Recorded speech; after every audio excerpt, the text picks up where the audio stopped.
Assalamualaikum warahmatullahi wabarakatuh. Alhamdulillahirabbil alamin wassalatu wassalamu ala sayyidil mursalin sayyidina Muhammadin wa ala alihi wa sahbihi ajma'in, amma ba'd. Alhamdulillah, yang saya hormati segenap para habaib, para asatidz, para hadirin hadirat rahimakumullah. Alhamdulillah, kita malam ini berkumpul di dalam majelis bacaan maulid kepada Nabi Sallallahu Alaihi Wasallam. Bacaan maulid kepada Rasulullah Sallallahu Alaihi Wasallam adalah tawassul kita kepada Allah melalui Kanjeng Nabi. Bila kita berdoa kepada Allah Subhanahu wa taala, dikatakan innallaha thayyibun la yaqbalu illa thayyiban. Allah itu bagus, baik, tidak terima kecuali yang bagus dan yang baik. Kita ini adalah orang yang sadar diri akan kekurangan kita. Karena itu diajarkan cara memperbaiki diri itu adalah dengan cara engkau mendekatkan diri kepada Allah melalui satu pintu. Kullu babin duna hadzal bab yughlaqu illa babun Nabi sallallahu alaihi wasallam. Setiap pintu selain dari pintu sang Nabi akan dikunci oleh Allah. Tidak bisa manusia menuju kepada Allah kecuali lewat Rasul Sallallahu Alaihi Wasallam. Karena itu kita baca maulid Nabi adalah sambung silaturahmiyah, nyambung hati kepada Kanjeng Nabi Muhammad Sallallahu Alaihi Wasallam. Maka dengan kita menyambung hati kepada Sayyidina Rasulullah Sallallahu Alaihi Wasallam, pintu itu tidak akan ditolak oleh Allah, malah dibuka oleh Allah, sehingga ampunan Allah Subhanahu wa taala yang begitu agung, rahmat Allah yang begitu besar akan diberikan oleh Allah berkat Nabi Muhammad sallallahu alaihi wasallam. Allah sudah firmankan dalam ayat suci Al-Qur'an, laqad ja'akum rasulun min anfusikum azizun 'alaihi ma 'anittum harisun 'alaikum bil mu'minina raufur rahim. Kepada orang beriman ini, Nabi itu, Rasul itu pengasih dan penyayang. Maka secara tidak langsung di dalam ayat manapun Allah tidak pernah ngasih gelar Rauf Rahim kecuali pada satu orang, Kanjeng Nabi Muhammad SAW. Artinya apa? Ketika sudah Nabi dikasih gelar ini, maka secara tidak langsung kalau kita ingin Rauf itu apa? Kasih sayang yang lebih, itu Rauf. Kelembutan yang lebih, itu Rauf. Jadi sudah yang namanya kesalahan itu gak dihitung lagi, kekurangan seseorang itu gak dihitung lagi. Datang saja kepada Allah, datang saja kepada Nabi, meskipun siapapun kalian itu, meskipun siapapun kita ini, taat gak taat, salah gak punya salah, tetap datang kepada Nabi. Datang kepada Nabi yang Rauf Rahim. Bukan hanya sekedar memaafkan, tetapi juga membaiki. Ada orang Rahman, ada orang itu misalkan kita punya salah sama satu orang, kita minta maaf, sekurangnya, ya wis saya maafkan. Tapi belum tentu nanti kita dikasih sesuatu sama dia. Paling cuma dimaafkan sudah cukup. Tapi kalau yang Raufur Rahim ini, sampean punya kesalahan, sampean punya kekurangan, kesalahannya dimaafkan, kekurangannya ditutupi, tidak disebut, bahkan dikasih hadiah. Raufur Rahman Rahimnya Allah Subhanahu dengan diberikan siapa? Kanjeng Nabi Muhammad Sallallahu Alaihi Wasallam.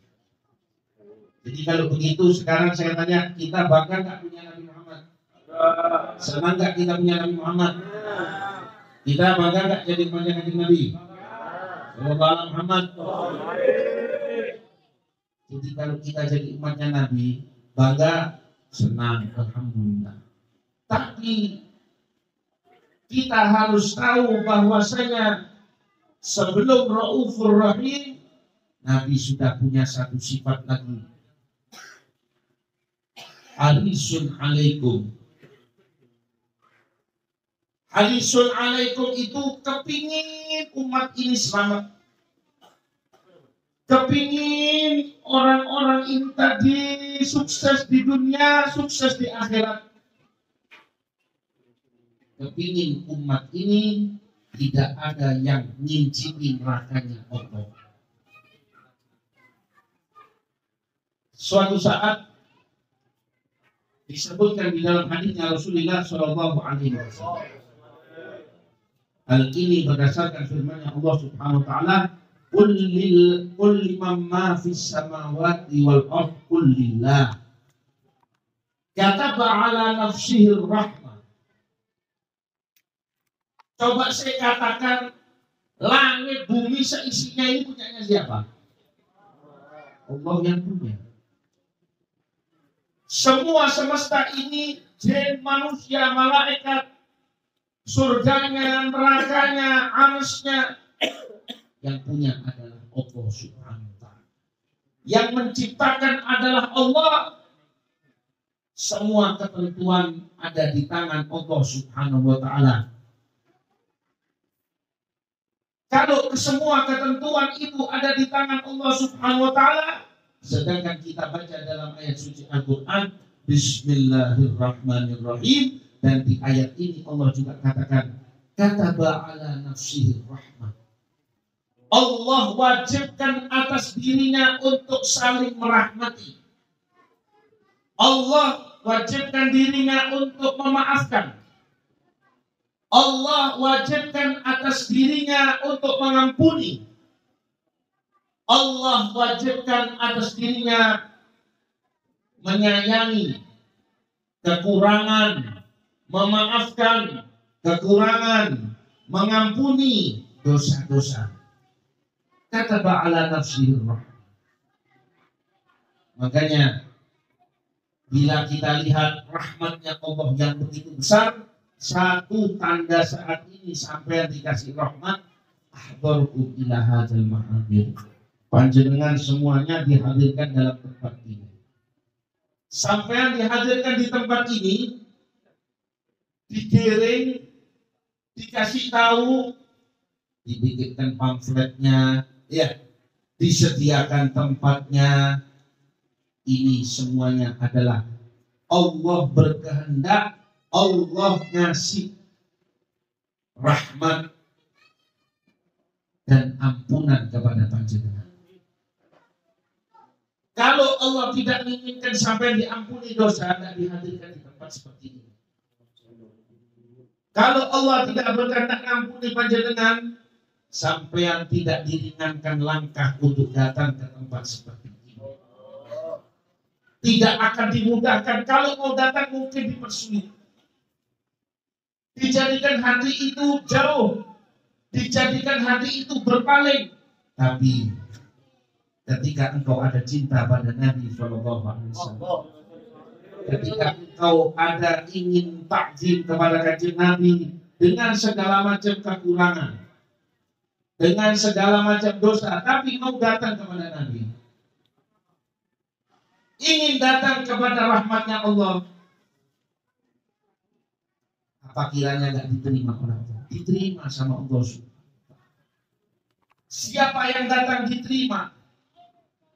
Jangankan siapa yang datang, siapa yang cowok-cowok juga diterima.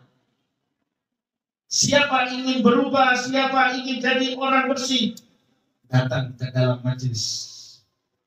Saya tunggu nanti 1 bulan lagi.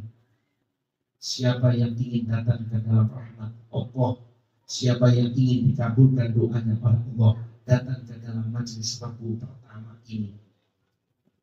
Sampai tidak perlu bawa apa-apa, cukup bawa hati sampai saya cinta Nabi, saya kepingin dengan hati, saya kepingin rahmatnya Allah. Dari yang hadir sampai yang di belakang, sampai yang di luar, sampai yang mendengarkan, sampai yang ikut rewang, dapat ampunannya. Kalau manusia ini hitung-hitungan kesalahan dengan sesama, nggak selesai-selesai. 1000 kebaikan, 1 kesalahan, yang diingat 1 kesalahan, 1000-nya hilang. Itu manusia. Tapi kalau engkau datang kepada Allah, datang kepada Kanjeng Nabi Muhammad SAW, sebab misi Nabi adalah supaya umat ini selamat. Makanya dahulu para ulama kalau kelihatan ada orang lagi mursal, ada orang lagi berbuat perbuatan maksiat, ada seorang murid datang sama gurunya. Ketika datang sama gurunya, kelihatan ada orang lagi duduk-duduk, mereka lagi minum-minum. Kata muridnya, tuh, guru, doakan, kan doanya sampai ini mustajab, doakan supaya celaka semuanya. Kata gurunya, nah, kamu jangan dukung setan. Setan itu paling senang kalau umat ini celaka. Tapi dukunglah Kanjeng Nabi, karena Nabi senang kalau umat ini selamat. Nabi itu diutus supaya umat ini selamat dari neraka, supaya umat ini masuk ke dalam surganya Allah. Terus diganti model doanya, ya Allah, sebagaimana mereka sekarang lagi asyik dengan perbuatannya di dunia ini, kasih mereka keasyikan di akhirat. Ini berbeda ya. Asyiknya di dunia sama di akhirat berbeda. Tapi kok bisa diganti? Ya, berkat rahmat. Dia memandang orang yang melakukan maksiat ini ada kemungkinan untuk diterima oleh Allah, ada kemungkinan untuk diampuni oleh Allah, bahkan bisa diangkat derajatnya oleh Allah melebihi dari orang yang banyak taatnya sekali. Maka jangan pernah kita putus asa dari rahmat. Mendengar daripada doa ini, gak lama setelah berapa lama mereka pada bertaubat kepada Allah. Dibilang, kalau saya doakan celaka, saya yang akan bertanggung jawab di hadapan Allah. Saya yang akan ditanya, kenapa engkau bantu setan, engkau tidak bantu Nabi. Mestinya engkau bantu Nabi dengan mengajak umat ini supaya menjadi orang yang lebih baik. Seperti ini. Makanya Kanjeng Nabi suatu saat pernah jalan di satu jalan, kemudian kelihatan ada satu orang gak pakai baju, cuma pakai sarung saja bagian bawah. Orang itu tidur di bawah padang pasir, jadi pasir besar gini, di bawah terik matahari begitu, dia nyium sedikit, dia tidur di situ, gak punya apa-apa. Terus Nabi bilang sama sahabat, sahabat, itu kamu datang kepada si fulan itu, bukan wong itu, bangunkan orang itu. Kenapa ya Rasulullah? Sudah bangunkan dia. Suruh bangunkan. Langsung Nabi dibilang, engkau dipanggil sama Nabi Muhammad SAW. Kaget dia, ada Nabi, ada mana? Terus setelah itu dia bilang, Nabi bilang kepadanya, wahai fulan, ini orang gak pakai baju. Kanjeng Nabi minta doa. Sekarang kamu berdoa kepada Allah, minta apapun akan dikabulkan oleh Allah. Orang ini langsung doanya begini, Allahumma firli Muhammad li wa li Muhammad wa la tusyrik ahadan ghairina. Ya Allah, ampuni aku dan Kanjeng Nabi saja, yang lainnya enggak usah. Ya Allah, Ampuni aku dan kanjeng Nabi saja, yang lainnya nggak usah. Sama Nabi ditegur, yang lainnya juga. Kenapa engkau membatasi Allah yang maha dermawan, Allah yang maha pemurah? Jangan kamu batasi.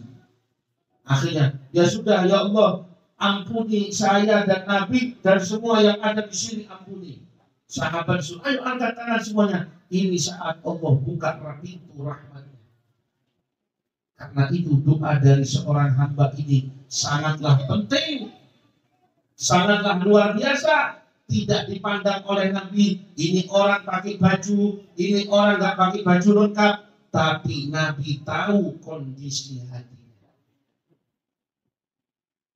Makanya jadi orang itu jangan jadi orang yang putus asa.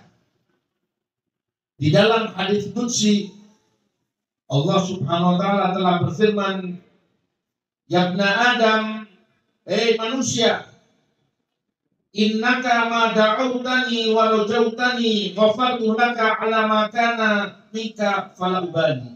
Manusia, asal engkau datang kepadaku, asal engkau berharap kepadaku, kalau engkau punya dosa setinggi langit,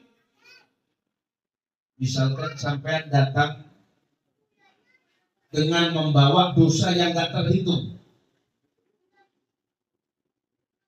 Apa dosa yang gak terhitung itu? Dosa yang sampai menjulang di langit.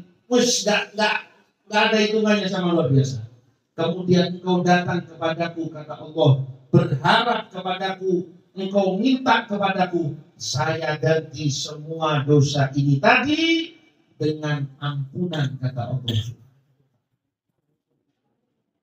Ghafartu laka ala ma kana minka fala ubali. Saya ampuni semua dosa-dosa panjenengan tanpa saya peduli, tanpa saya hitung-hitung lagi. Jadi kalau mau cari ampunan gimana caranya? Datang dulu. Datang dulu. Hadir di dalam majelis. Berdoa dulu kepada Allah Subhanahu wa taala. Minta dulu kepada Allah Subhanahu wa taala. Datang kepada kanjeng Nabi Muhammad sallallahu alaihi wasallam. Maka di saat itu engkau akan mendapatkan ampunan Allah berkat kanjeng Nabi Muhammad sallallahu alaihi wasallam. Orang yang selesai dari maulid, orang yang sudah pulang daripada bacaan sholawat, yang asalnya dia itu gak wangi, sampai lihat kalau selesai maulid kira-kira badannya wangi apa enggak? Wangi apa enggak? Itu cuma simbolik minyak itu. Tapi intinya adalah minyak sholawat kepada Nabi SAW ini menjadikan kita yang bau. Mungkin karena kekurangan kita, karena dosa-dosa kita, diwangi kali kanjeng Nabi Muhammad SAW. Lihat Sayyidina Rasulullah SAW. Pernah suatu kali ada seorang sahabiat, ada seorang sahabat perempuan. Sahabiat perempuan ini dia khilaf. Akhirnya dia itu datang, dia ngaku, ya Rasulullah, saya ini habis melakukan dosa, bawa anak. Habis melakukan apa? Perbuatan zina. Saya minta dihukum, kata Nabi, jangan kamu pulang. Taubat kamu pulang. Besok datang lagi, ngotot minta dihukum. Jangan, kamu pulang. Ya sudah, kalau kamu memang minta, tunggu sampai anakmu lahir. Ditunggu sampai berapa bulan anaknya lahir. Ya Rasulullah, ini anak saya sudah lahir, saya minta dihukum. Jangan. Kanjeng Nabi itu tak mau. Sudah cukup kamu taubat, sudah cukup. Tidak ya Rasulullah, pokoknya saya mau ngotot orang ini. Sampai pada akhirnya kata Nabi, sudah ini anaknya disusui dulu. Sampai selesai, disusui sampai 2 tahun. Siapa tahu 2 tahun dia berubah. Nggak mau ngotot lagi. Tapi sahabat ketemu Nabi, ngotot lagi. Akhirnya setelah selesai, dia bilang, ya Rasulullah, saya tidak ada jalan lain sekarang. Ini pokoknya saya yang mau. Ya sudah, kamu yang mau dah. Enggak, sudah kembali. Enggak, pokoknya saya yang mau. Tetap ngotot. Sampai pada akhirnya dijalankan hukuman. Sesudah dijalankan hukuman, dia ditakdirkan mati. Ada satu sahabat bilang, ini loh, habis melakukan perbuatan dosa. Paling sekarang dia lagi di neraka. Langsung sama Nabi ditutup mulutnya sahabat ini tadi, diharbit, dimarahin sama Nabi. Apakah engkau lihat? Sekarang saya lihat si wanita ini lagi berjalan di taman surga. Berjalan di taman surga. Kemudian Nabi mengatakan, seandainya taubatnya dia sudah bertobat kepada Allah. Seandainya taubatnya dibagikan untuk kalian, sedikit saja dibagikan untuk kalian, wahai para sahabatku, kalian semuanya diampuni dan langsung masuk surga. Jadi Allah kalau sudah terima hambanya ini, nggak ada batas. Karena itu jangan pernah kita meremehkan kebaikan biar sekecil apapun. Tapi juga jangan pernah meremehkan kemaksiatan biar sekecil apapun. Siapa tahu di dalam kebaikan terdapat ridhonya Allah, dan siapa tahu di dalam kejelekan terdapat murkanya Allah Subhanahu wa taala. Intinya bukan pada maksiatnya, bukan pada perbuatannya, tapi kondisi hatimu. Kamu meremehkan Allah, apakah kamu mengagungkan Allah? Ada orang maksiat jatuh, kemudian dia nyesel, ya Allah, saya salah ya Allah. Itu nyesel gitu sudah diampuni sama Allah. Tapi yang repot adalah ketika ada orang taat, dia ketawa, dia malah meledek orang-orang yang lagi jatuh dalam maksiat. Atau dia yang maksiat, malah dia ketawa, malah dia tambah nentang kepada Allah. Kasihan orang ini. Kenapa? Dia kasihannya karena dia jauh daripada apa? Rahmatnya Allah Subhanahu.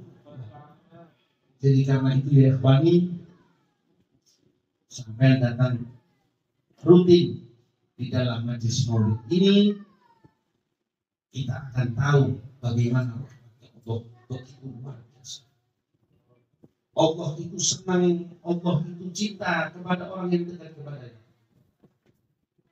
Di zaman Bani Israel ada dua orang. Satu ahli taat, ahli ibadah, ketemu satu bekas mantan tukang maksiat. Waktu jalan di musim panas seperti sekarang ini, mungkin lebih panas waktu itu.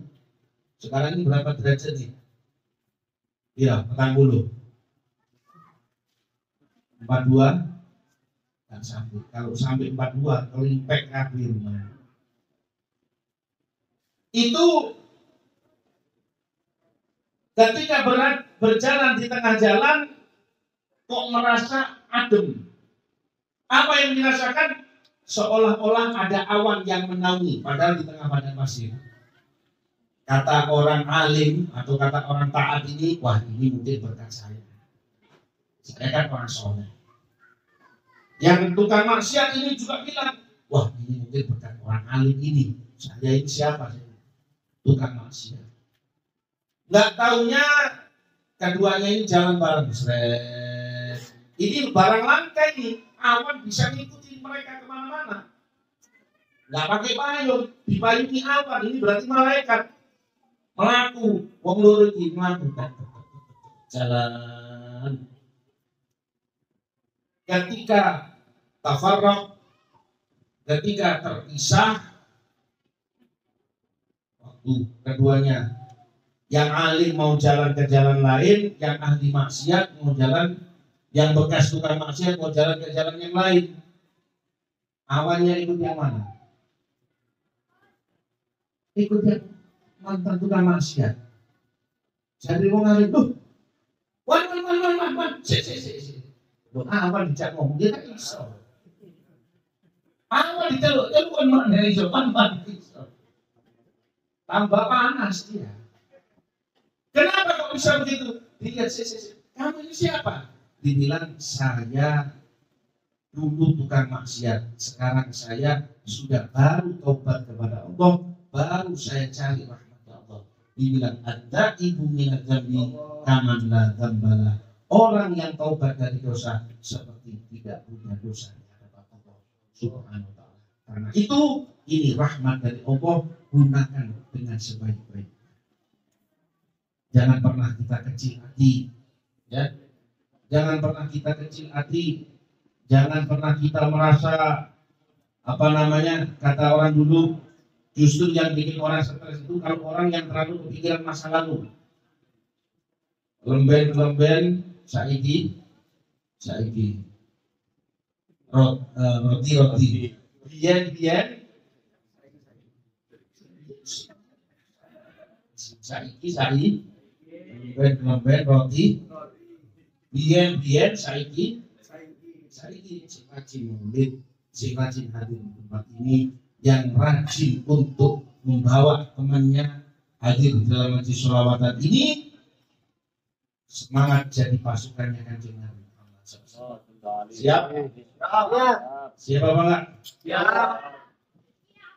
Persyaratannya enggak sulit. Cuma rutin dan istiqomah. Rutin dan istiqomah masuk dalam kawasan ridhonya Allah, dalam kawasan cintanya Nabi Muhammad SAW. Dan sampai bawa rahmat ini tadi kepada keluarga panjenengan.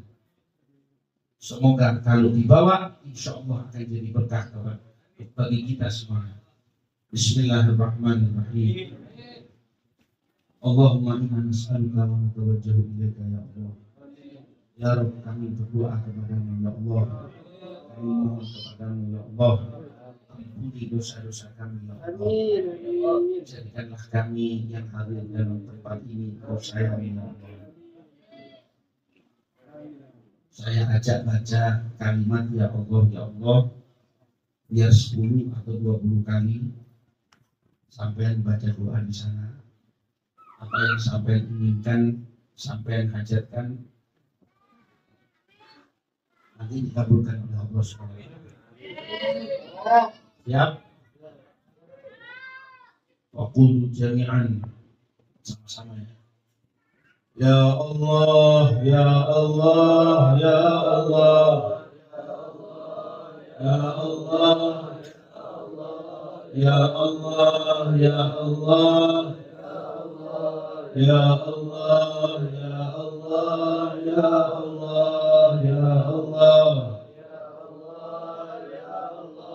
Ya Allah, Ya Allah, Ya Allah. Ya Allah, Ya Allah, Ya Allah, Ya Allah, Ya Allah, Ya Allah, Ya Allah, Ya Allah, Ya Allah, Ya Allah, Ya Rabb. Terus baca, terus. Ya Allah, Ya Allah, baca terus. Ya Allah, Ya Allah, Ya Allah, Ya Allah, Ya Allah, Ya Allah, Ya Allah, Ya Allah, Ya Allah, Ya Allah, minta kepada Allah. Ya Allah, Ya Allah, Ya Allah, Ya Allah, Ya Allah, Ya Allah, Ya Allah, Ya Allah, Ya Allah, Ya Allah, Ya Allah, ya ampuni dosa kami ya Allah. Terus Ya Allah, ya Allah, ya Allah, kami datang dengan penuh kesalahan, ya Allah. Ampunilah kepada kami, ya Allah. Ya Rabb, sayangi kami, ya Allah. Kami punya banyak kekurangan, kesalahan, ya Allah. Jangan Engkau hitung, ya Allah. Ganti semuanya dengan ampunan, ya Allah. Yang sakit sembuhkanlah, ya Allah. Yang telah wafat ampuni, ya Allah. Ya Allah, ya Allah, ya Allah, ya Allah. Ya Rabb, mata kami banyak maksiat, lidah kami banyak maksiat, telinga kami banyak maksiat, ya Allah. Diri kami, jiwa kami, ya Allah. Kami tidak kuat menghadapi api neraka, ya Allah. Jadikan kami, hindarkan kami dari api neraka, ya Rabb. Kami mohon kepadamu, ya Allah. Masukkan dalam surga-Mu, ya Allah. Ya Allah. Ya Allah. Ya Allah. Ya Allah. Ya Allah. Ya Allah.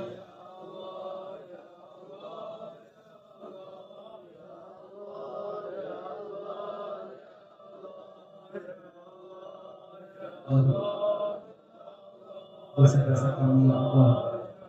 Bila Kau tidak ampuni dosa kami, siapa yang ampuni, ya Allah? Bila Kau tidak rahmati kami, siapa yang rahmat pada kami, ya Allah? Siapa yang sayang pada kami, ya Allah? Ya Rabb, ampuni dosa kami. Kami takut menghadapi kematian, ya Allah. Kami takut akan siksa kubur, ya Allah. Kami khawatir bila di dalam kubur, ya Allah, akan dosa-dosa kami, ya Allah. Banyak kami tidak melakukan sholat, ya Allah. Beri hidayah, ya Allah. Banyak kami mantan orang tua, ya Allah. Beri hidayah, ya Allah. Beri kami hidayah, ya Allah. Kabulkan doa semuanya, ya Allah. Gantikan dengan anugerah-Mu, ya Allah. Gantikan dengan ampunan-Mu, ya Allah. Kabulkan semua hajat. Panjangkan usia kami semuanya dalam taat, ya Allah. Al-Fatihah.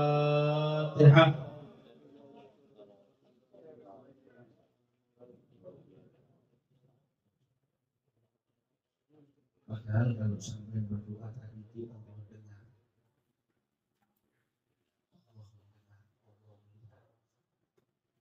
Orang kepingin dekat dengan Allah, dia akan dikabulkan oleh Allah.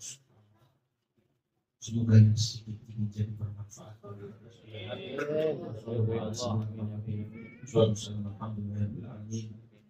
Al-Fatihah.